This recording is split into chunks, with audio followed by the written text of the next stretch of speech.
करते हैं question number 11 को। कह रहा है कि find the angle between the following pair of line. ठीक है, अब आपकी जो लाइन है वो लाइन का जो इक्वेशन है वो कुछ इस फॉर्म में दिया गया। इसके बेसिकली दो क्वेश्चन है। आप फर्स्ट क्वेश्चन को ध्यान समझो, सेकेंड वाला भी आप इजीली तरीके से कर सकते हो।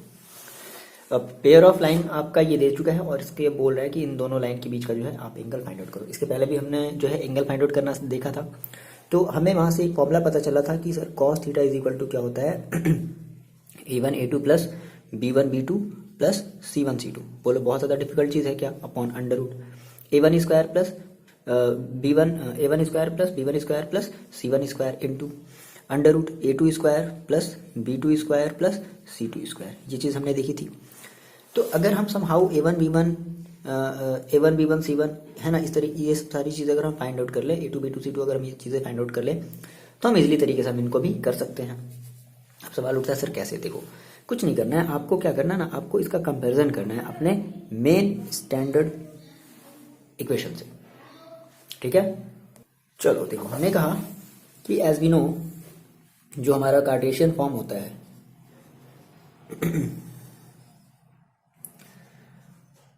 Cartesian form of equation, Cartesian form of equation of line या कार्टेशियन इक्वेशन ऑफ लाइन जो होती है हमारी क्या होती है? भाई यहाँ पर दो लाइन है ना, तो फॉर फर्स्ट लाइन के लिए देखो हम क्या बोलेंगे, कहेंगे sir x minus x1 upon A1 is equal to y minus y1 upon A1 B1 sorry B1 is equal to z minus z1 upon C1। And second line के लिए यानी कि इस वाले के लिए क्या हम कहेंगे, x minus x2 upon A2 is equal to y minus y2 upon A2 is equal to z minus z2 upon C2 B2 sorry, ठीक है C2। तो हमने कंपेयरिंग किया बाई कंपेयरिंग, तो देखो आपको क्या मिल गया। सिंपल सी बात है, सोचो ना। आपने कहा सर हमने सर जब कंपेयरिंग किया तो देखो x2 की वैल्यू हमें साफ साफ यहाँ से क्या मिल गई 2। क्लियर है? दैट मीन्स यहाँ पे आप चाहो तो अगर सिंबल की अगर गलती अगर नहीं करना चाहते हो ना तो minus x2 is equal to रखोगे -2, सो x2 इज इक्वल टू रखोगे क्या 2। क्लियर है? ये बात ध्यान समझ लो। सिंबल की गलती बहुत सारे बच्चे कर देते हैं कई बार, और सिंबल की गलती की वजह से एडिशन सब्ट्रैक्शन भी आपका क्या हो जाएगा, गलत हो जाएगा। तो देखो मैं क्या कह रहा हूँ ना कि अगर माइनस x2 है तो यहाँ पर भी क्या है -2 है, तो that means minus x2 is equal to -2, so minus minus cancel. Similarly ये हमने x2 बता दिया, सॉरी x2 नहीं सॉरी मतलब इसकी बात कर रहे हैं ना यार, x1 की बात कर रहे हैं, पहले फर्स्ट वाले की कंपैरिजन कर रहे हैं। x1 हमने बता दिया सर +2। सिमिलरली यहाँ से देखो हम y1 बता सकते हैं क्या, y1 देखो यहाँ से हमारा कितना हो जाएगा, तो माइनस का y1 is equal to minus का 1, so y1 is equal to 1। Similarly minus का z1 is equal to plus का 3, so z1 is equal to होगा माइनस का 3। यही चीजें जो है गलती जो आप लोग करते हो मोस्टली केसेस में। चलो ना बात कर लेते हैं x1 y1 z1 हो गया। सिमिलरली अब x2 y2 z2 की बात कर लेते हैं, तो देखो x2 हमारा देखो कितना हो जाएगा। अच्छा वैसे हमें x1 y1 z1 से लेना देना भी नहीं है। क्यों नहीं लेना देना है सर? क्योंकि हमें केवल इस फॉर्मूले में देखो दिख क्या रहा है, हमें केवल A1 B1 C1 A2 B2 C2 दिख रहा है, समझ रहे हो ना। तो चाहो तो आप कंपेरिजन x1 y1 की करो या मत करो, लेकिन आपको इसकी जरूरत तो है नहीं। x1 y1 z1 x2 y2 z2 की जरूरत है क्या इसमें? कहीं भी बिल्कुल नहीं है। तो क्यों करेंगे? नहीं करेंगे, क्योंकि हम ये वाला फॉर्मूला अप्लाई करें। एक और तरीका था, दूसरे वाले तरीके से भी कर सकते थे हम। आपको इसको हम स्टैंडर्ड फॉर्म में लिखेंगे, अपना जो वेक्टर फॉर्म है वहां से हम ए बी की वैल्यू निकालेंगे, फिर वो अपना बी वाला फॉर्मूला लगाएंगे, याद है cos theta is equal to. वो भी तरीका है, उसे भी कर सकते हो, कोई भी प्रॉब्लम नहीं आएगी, 1% की प्रॉब्लम नहीं आएगी। ठीक है ना। फिलहाल हम x1 y1 z1 की कंपेरिजन नहीं करते, हमें चाहिए A1 B1 C1 और A2 B2 C2। देखो तो भाई A1 की देखो वैल्यू कितनी है, A1 इज इक्वल टू है 2, B1 इज इक्वल टू है 5 and C1 is equal to है -3। सिमिलरली A2 B2 C2 की बात करें तो देखो A2 इज इक्वल टू है -1, B2 इज इक्वल टू है 8 और C2 इज इक्वल टू है 4, है ना। बस रख दिया फॉर्मूले में। So angle between two line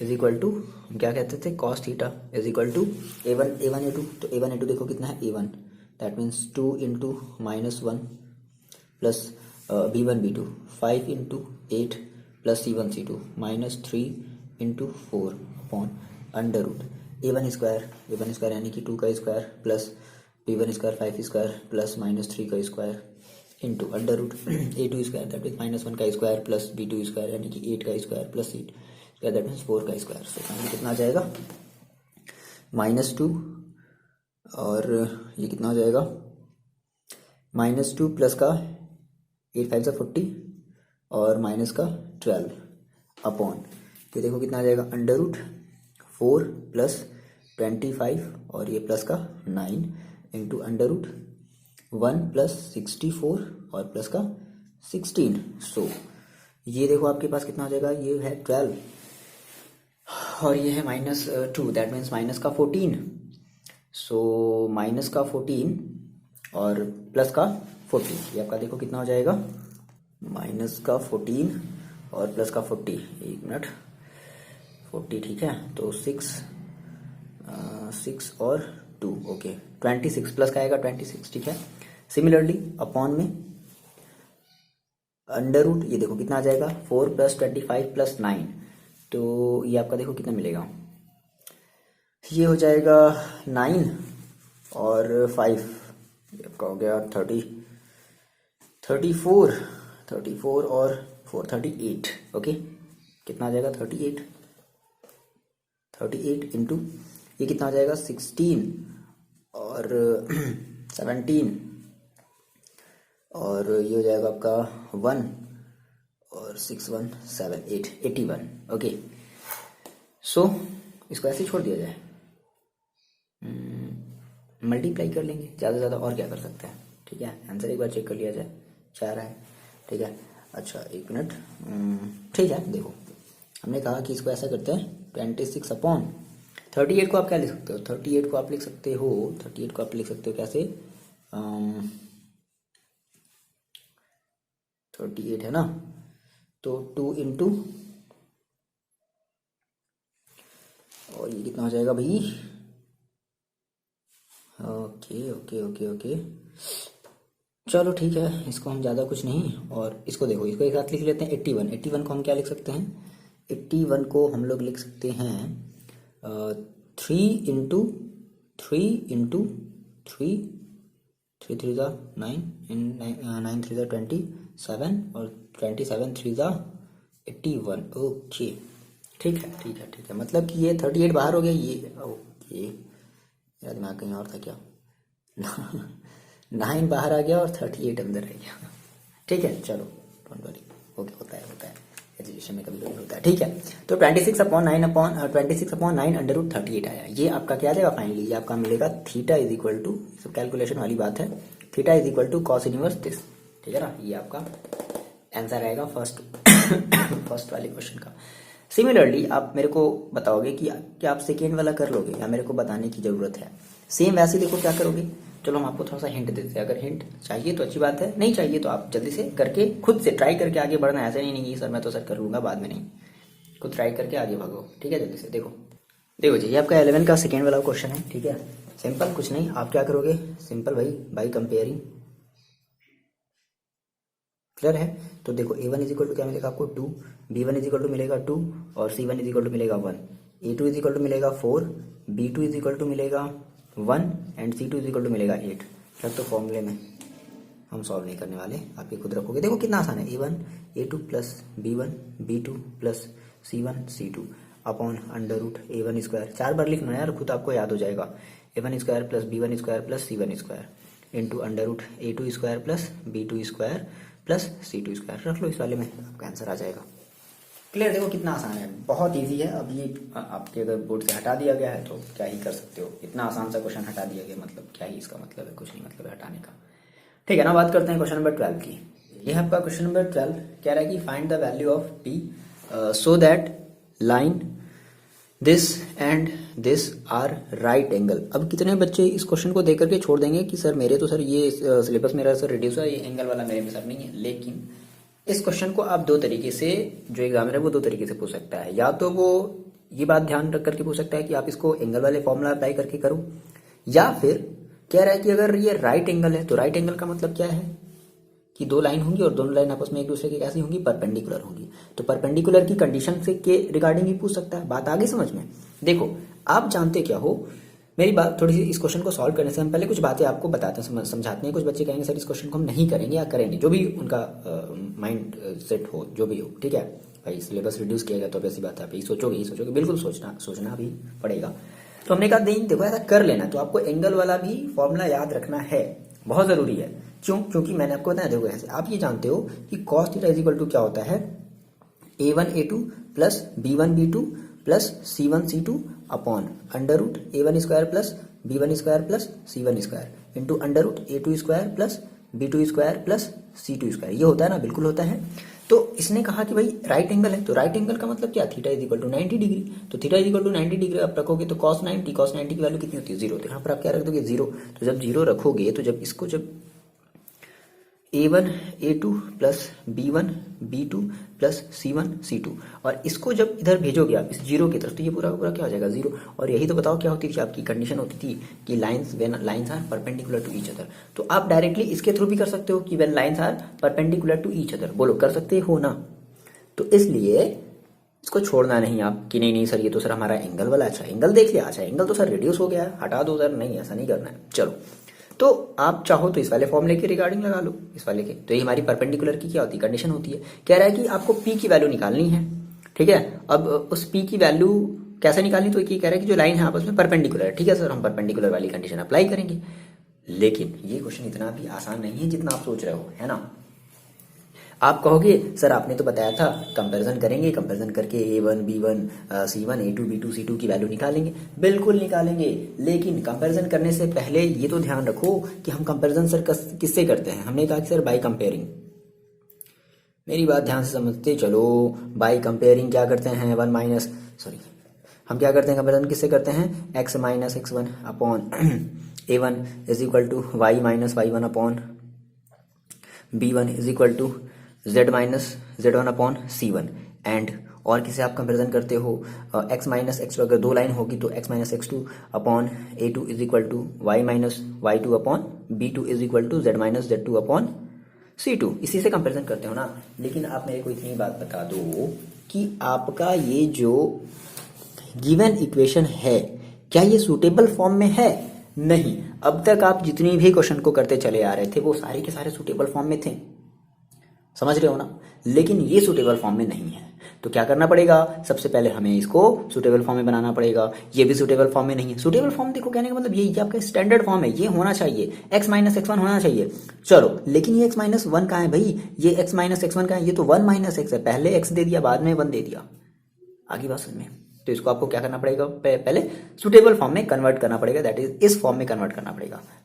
हम बात करते हैं फ्रॉम लाइन फर्स्ट से। देखो कैसे करते हैं आप सर, बहुत ईजी है।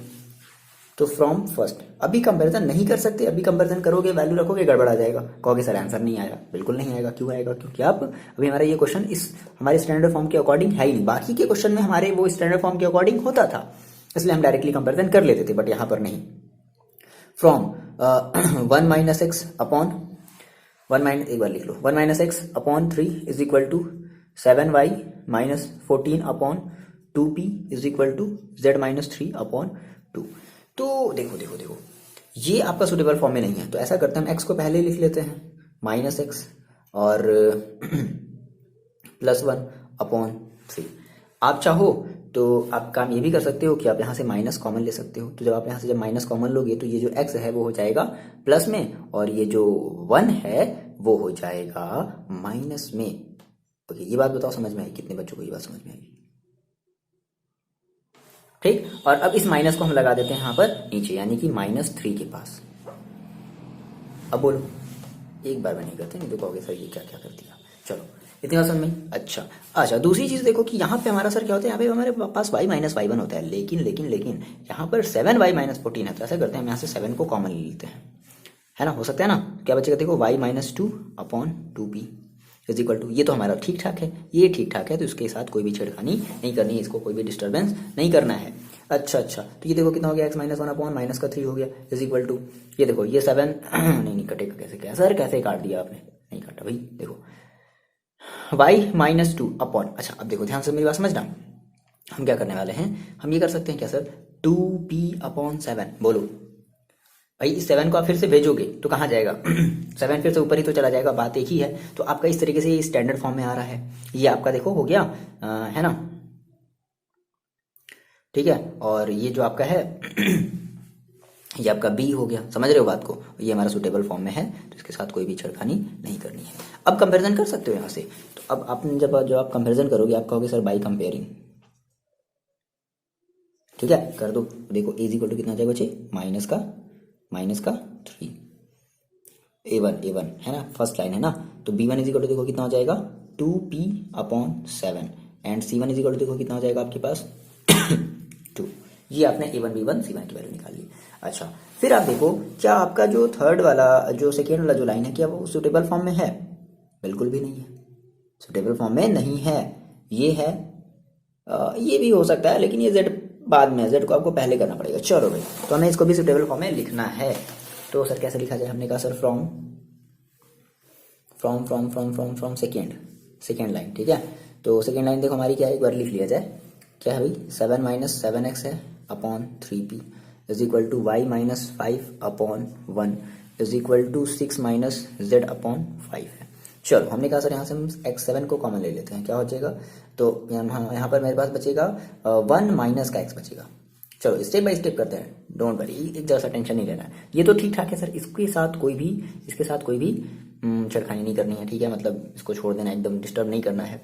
अच्छा 6 - z है, तो ये सर थोड़ा सा गड़बड़ लग रहा है, तो हम इसको सर माइनस का z प्लस का 6 भी लिख सकते हैं, बिल्कुल लिख सकते हैं, क्यों नहीं लिख सकते। अब देखो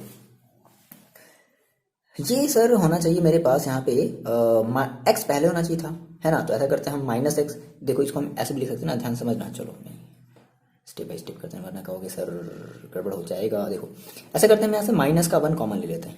तो -1 कॉमन ले लिया, क्या बचेगा? अब x हो जाएगा प्लस में और 1 हो जाएगा माइनस में, बोलो कर सकते हैं, upon 3p is equal to, ये ठीक ठाक है, इसके साथ कोई दिक्कत नहीं है। ये हो जाएगा, देखो यहाँ से -1 कॉमन ले लेते, क्या बचेगा? ये हमारा बचेगा z और -6/5।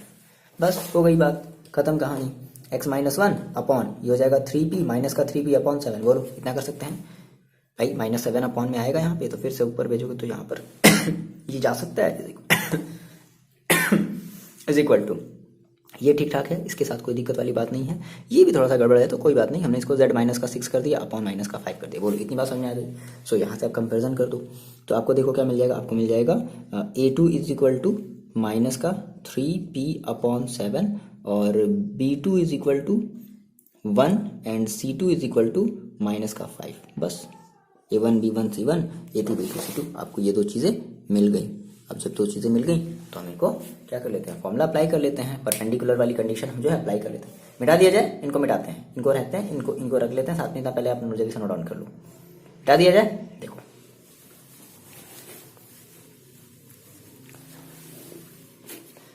ओके, तो हमने कहा सर एज वी नो